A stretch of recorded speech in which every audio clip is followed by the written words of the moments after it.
Welcome to Sustainable Packaging. I am Cory Connors, and today I have some very amazing people from a great company here in Oregon called Paktech. I'd like to welcome Mr. Gary Panknin, who is the Sustainability Officer, and Annie Ryan, who's the Marketing Coordinator, and Danielle Fuller, who is Inside Sales. And I'm just so excited to be here with you guys because I'm a huge fan of Paktech. And so welcome. Awesome. Thank you for having us. We appreciate the gesture and willingness to participate with us in our venture. Yes. Thank A lot of people say that plastic is not sustainable, and I totally disagree. I think you guys make an incredibly sustainable product, or products, I should say, made from 100% post-consumer recycled material and fully 100% recyclable and reusable again. And we'll get to those points as we go along here. But I'd like to start with Gary and ask, who came up with this Paktech 4-pack and 6-pack that we're all familiar with? Well, this kind of originated back in 2009, where we went after the can carriers. And that was really the owner, Jim Borg, and his son, Zach Borg, who is the VP of engineering. They decided that they wanted to come up with a solution for the quad packs and 6-packs out there. And that's when that pretty much took off. And to meet those requirements for sustainability that they have, which is very high as the craft brewers, that's when we started converting everything over to 100% post-consumer recycled material. It's been very good since. Oh, wow. So they didn't start out that way. You guys even became more sustainable. Yeah, absolutely. We started out years before that using just virgin material, HDPE, and making handles, multi-pack solutions for all kinds of products, for P&G, Heinz ketchup, Dr. Pepper Snapple, all those products that you see out in Costco. And big brands. Yeah. Great. I'm impressed that they're made with 100% post-consumer material. I would love to ask you guys, how many of these actually get recycled or reused? Do you have any stats that you can share with us? Maybe Annie can speak to this, or Gary, I don't know, whoever wants to. Well, that's a topic that we discuss quite frequently, because the whole recycle program that we initiated was really a grassroots type of setup. And so we approached the brewery and a couple others and said, hey, we want to do this. And they said, yeah, that's a great idea. Let's go after it. And so we've been kind of storm rolling across the United States with this, and we really haven't gotten a good method yet to track how many of them are actually getting collected and recycled. But I can tell you that we bring them back to our facility as well, from consumers and employees and other stores around the local community. And we're pretty doing about 2,000 to 3,000 pounds a month that we're collecting locally, and that's growing every day. And so we just haven't got that statistic in place yet. That's an impressive amount of material, just that. So well done. Yeah, we actually combine it with all of our waste material that's produced in the manufacturing stream. And that actually equates to quite a bit more, that we're actually doing a circular model to where it goes to our reprocessor and then comes back to us to make new handles. And so we've been pretty successful in that. And I mean, that's upwards around, 400,000 pounds a year. Wow, that's incredible. So Yeah. That's the amount of post-consumer recycled material you use per year? 400,000 pounds, or is that? Oh, no, we're up at about 22 million pounds a year. Oh, that's how much you recycle. Yes. Wow, Yes. that's very impressive. Yeah, it's pretty exciting to see that happen, and we watch it develop, and the way it's taken hold out there in the community as well as across the United States. So that's where Annie gets her fill, because she's talking with all of them as well. So Annie, for our audience, can you explain what the Paktech product is, or what they are? Like the actual handles. Yeah, what are they used for? Consumers will most likely see them as our can carriers. So the 6-packs, the quad packs, the crowlers, and even, non-breweries will see them and box stores. So you'll see the twin packs at Costco, a unipack. So those, the big like Hawaiian punch jugs, you're carrying the unipack. I mean, these are all our handles and they're all recyclable. So that's mostly where you'll see them. But yeah, our can carriers are one of the biggest parts of our recycling program. That's awesome. Yeah, so one of the things I'd add real quick, if you don't mind, is she's right. We do a multitude of different types of styles of handles to go to a lot of the big CPGs out there, but everything's made of HDPE. So it's all a number 2 plastic. And now everything's produced with 100% recycled plastic as well. That's great. So these are the plastic toppers or carrier handles that are used at Costco and any retail store where you can buy beer, mostly craft beers, would you say? Yes. I think another one of the big benefits of these is they provide a cover over the top of the can. And I really like that from a health standpoint, a safety standpoint. It's hygienic. Yeah. Keeps the dust off of everything, very clean. And I mean, not to mention, these things are mostly in coolers and you keep them in ice and they're waterproof and they don't break down. So super durable, super recyclable, made of recycled materials. It doesn't get any better. And reusable. And reusable. Almost infinitely, right? I mean, infinitely. Dozens and dozens of times, hundreds maybe. Yeah. Yeah, we've had reports from breweries that they're actually taking them in and they've reused over 50 times on new product going out there. And that's incredible. Yeah. Very impressive. I love the stats. I love that it's in Oregon here where I live.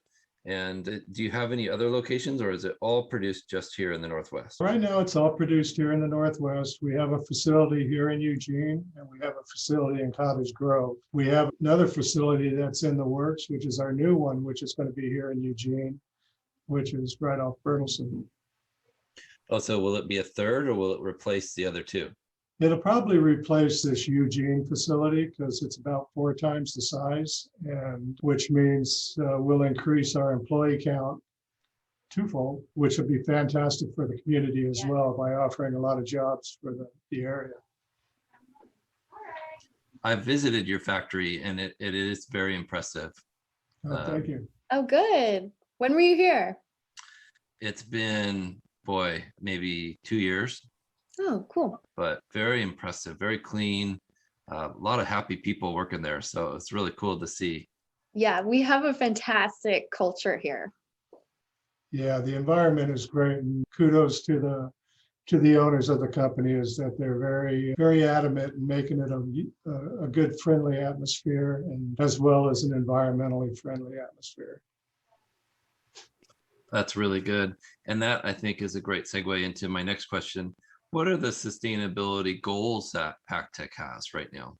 It's an interesting question because really with the way today's economy is and some of the things that are going out there, one of our primary focuses is really to stay with the 100% recycled content. There's a lot of demand coming out there in other ways and a lot of disruption around plastics. And we believe wholeheartedly that this is the most sustainable approach is through using 100% recycled content as well as recycling of plastic and keeping it out of the environment and reducing resources. That's really our primary initiative. Now, we've also joined with other organizations, some in Oregon and some across the United States. One big one that we just got connected with is the US Plastics Pact, and they're going nationwide about establishing goals for recycled content for a lot of the big CPGs and what have you, and the recycling rates and getting the recycling rates up. And so it's really a huge push, and this is a great initiative for us. Of course, we always kind of sit back, we say, yeah, 30%, that's great.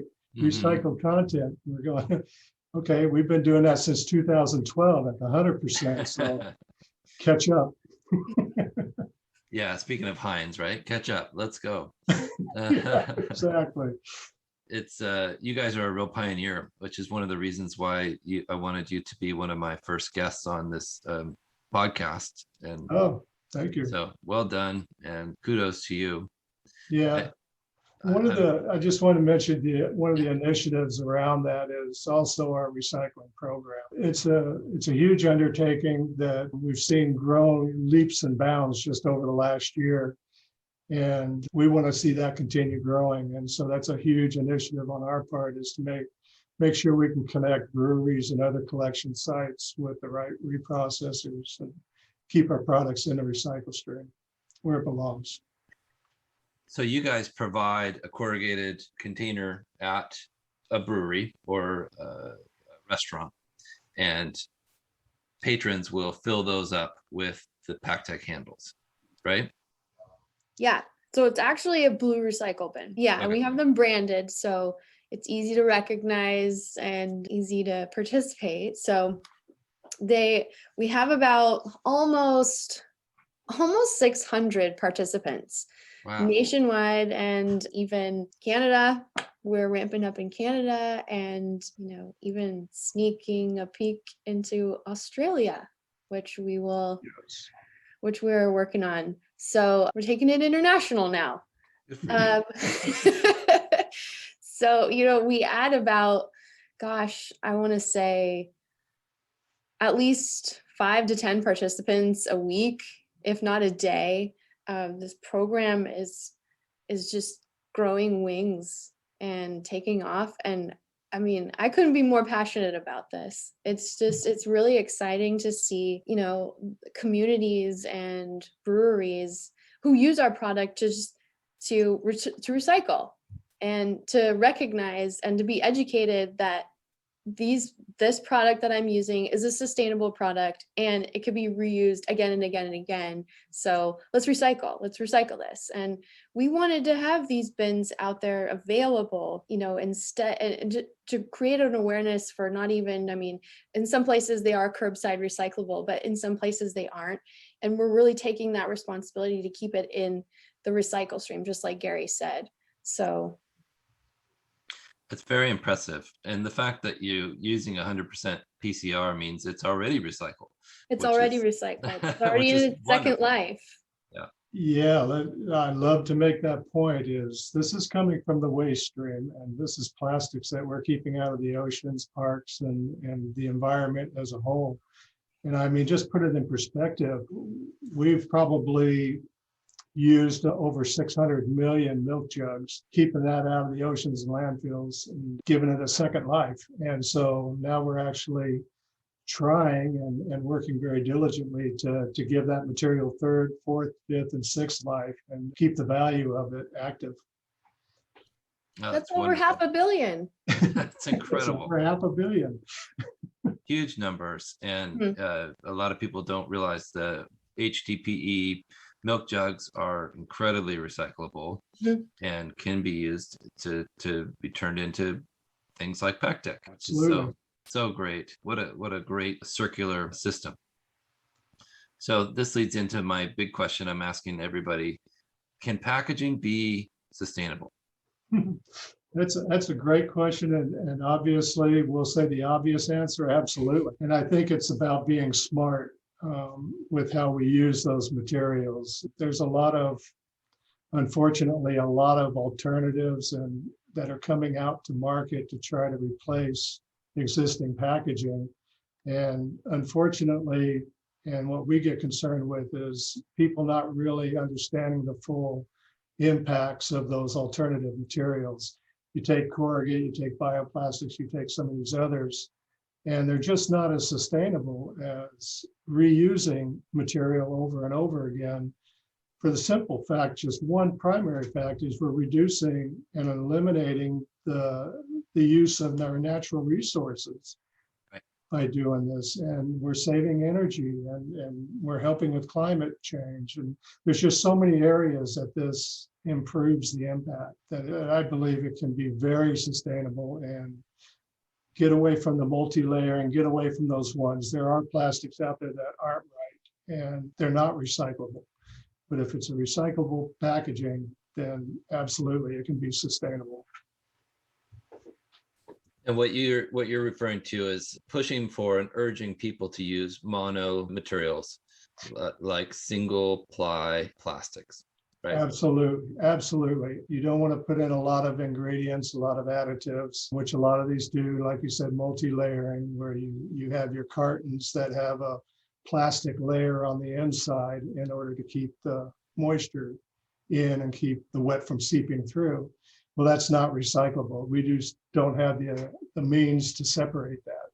Right. Except, it's coming up with chemical recycling and what have you that does do that, but they're very limited and very new to the industry as well.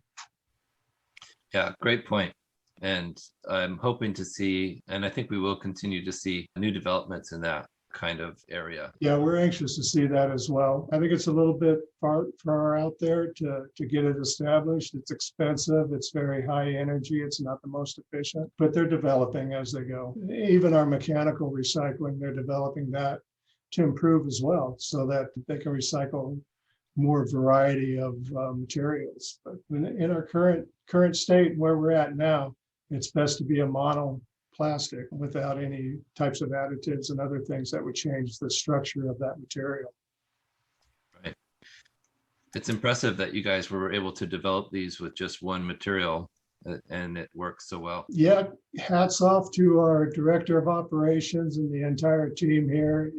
We were able to come up with a way to actually injection mold bottle grade material. And you talk to most people out there in the industry, and they go, no way, you can't do that with 100% recycled bottle grade material. That's fractional melt. We kind of chuckle and we say, well, we can. We figured out a way to do it, and we've been successful at it as well. Great. And that's the other point with the material, is that it is bottle grade. And a lot of MRFs and a lot of other folks don't understand the fact that this originated from bottles. So, they say, well, we can only recycle bottles, and it's going to contaminate the bottle material stream. Well, it's not. It's the same material. It is bottle grade material. And so it should be recycled with the bottles. Or like you said, reused over and over again, which is ideal. Exactly. Annie, one of the things that's always impressed me with Paktech is how many colors it comes in. Yes. How many? What is the number you're at now with the shades and the opaques and the different colors that the 4 and the 6-pack come in? There's 32 standard, and then we have a whole array of custom colors. I mean, I'm surprised when I walk by Danielle's office and I'm like, there's a beautiful new lilac or this gorgeous like marine blue. And what? I love this. I'm a huge color geek myself. So it's so beautiful to see all these custom colors. And that's one of our capabilities, is that we're able to PMS match towards branding. So, I mean, brands can have their own custom color that's an HDPE recycled material handle. It's like such a win-win situation. So it's so valuable to their brand. And a lot of breweries will even you'll add a label to it, like maybe a how to recycle or a B Corp or things like that. Yeah, definitely. We call them deco labels.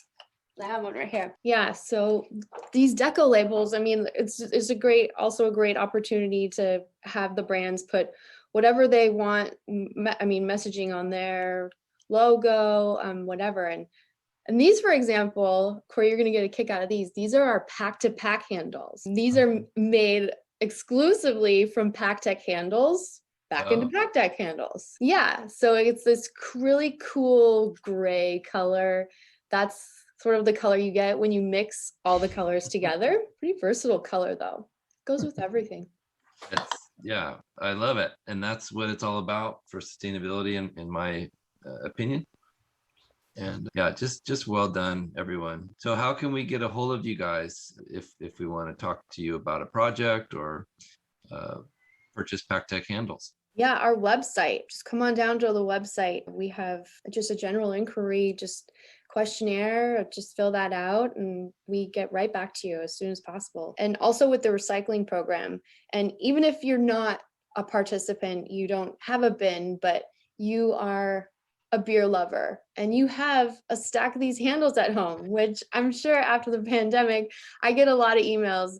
Annie, where can I drop these off? And then we have all the listings on our website as well. So you can easily find and type in your zip code or just zoom in on the map and you can see all the participating breweries that you can go and drop these handles off to and take your stack in, have another beer, pick up another pack. And that's, is that paktech.com, Paktech? Paktech.com. I've even seen some breweries will offer a discount if you bring back a certain number of Paktech carriers, and like $2 off a beer or something. And I just think that is so cool to entice recycling like that. Yeah, I mean, that's totally up to breweries. We've seen that a lot in the Midwest. I don't know about Oregon so much, but there's definitely, they've created their own little incentive program to bring back handles and to recycle. So, I mean, that's just all of their, we're teaching them a little bit about, recyclability and how amazingly sustainable these handles are. And then they are in turn interpreting that themselves and encouraging more and more people to recycle, because it might just, it's not a popular thing, but I think it's gaining popularity and to be more sustainable and to care more about our earth. So yeah, these little incentive programs are popping up. There's a place near where I live called the Beer Store in downtown Milwaukee.